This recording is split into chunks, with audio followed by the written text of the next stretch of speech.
Hugo n'a rien à manger le midi. Dans notre école, il n'y a pas de cantine.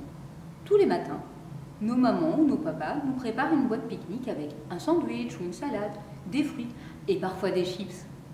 Quand il fait le beau, on peut déjeuner dehors, mais souvent, on mange dans notre classe, assis à nos bureaux.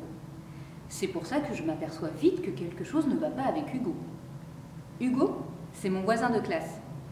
Depuis le début de l'année, quand arrive le moment du repas, il prend un air tout gêné, sort sa boîte à déjeuner, la pose sur son bureau, fait mine de l'ouvrir, hésite et quand il l'ouvre finalement, elle est vide, toujours. Je crois que je ne suis pas le seul à m'en être rendu compte que quelque chose cloche. La maîtresse a vite vu qu'Hugo n'était pas dans son état normal. Déjà, comme il a faim, il n'est pas très attentif l'après-midi en classe, ni très actif sur le terrain de foot, alors que lui et moi, on forme d'ordinaire un duo du tonnerre. Mardi, à la récréation de l'après-midi, j'ai oublié de laisser mes lunettes en classe. Et vu qu'on joue drôlement bien avec les copains, j'ai toujours peur de les casser. Alors généralement, je les dépose sur mon bureau. Je retourne donc dans l'école pour les ranger, et c'est à ce moment que j'entends la maîtresse parler au téléphone. Elle est avec la maman d'Hugo. Vous dites que vous lui préparez son déjeuner tous les matins? Je suis très étonnée, parce qu'il n'a jamais rien dans son sac.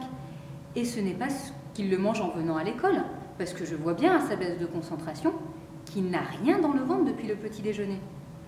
Je ressors vite du bâtiment avant de me faire surprendre à écouter aux portes. Et c'est là que je prends une grande décision. Je vais découvrir pourquoi le repas d'Hugo disparaît entre l'heure à laquelle il part de chez lui et le midi.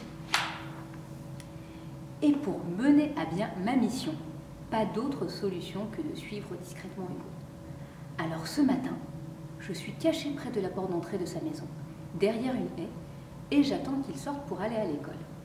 8h18, la porte s'ouvre, et mon copain lance un « À ce soir, maman !» Il claque la porte, et je m'apprête à le suivre. Mais je ne suis pas le seul à avoir cette idée. Au moment où je m'apprête à sortir de ma cachette, je vois la maman d'Hugo sortir à son tour de la maison, s'assurer que personne ne la voit, et s'engager dans la même rue que son fils. Je les suis à une distance prudente.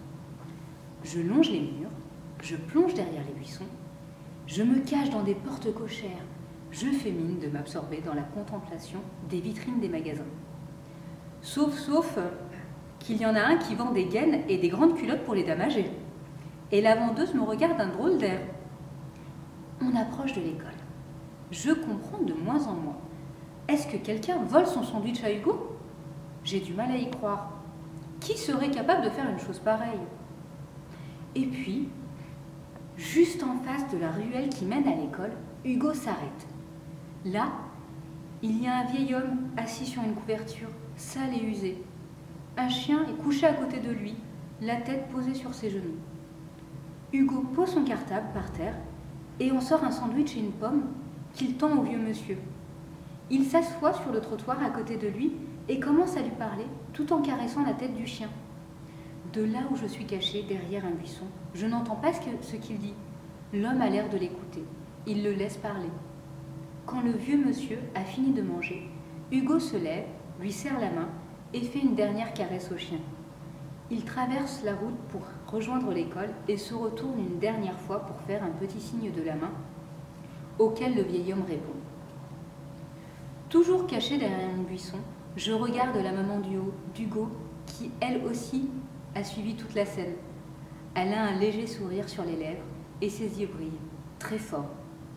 Elle ne suit pas son fils. Elle fait demi-tour et repart en direction de chez elle. Je me dépêche d'aller à l'école. Je vais finir par arriver en retard. Quand j'arrive, Hugo est assis à sa place. Je lui fais un sourire et me glisse derrière mon bureau. Je ne lui ai jamais révélé que j'avais découvert son secret. Le lendemain matin, avant l'école, je passe chez Hugo lui rendre un livre que je lui avais emprunté. Sa maman est en train de préparer son repas du midi. Et quand je vais lui dire bonjour, je vois qu'il y a 2 sandwichs dans la boîte à repas.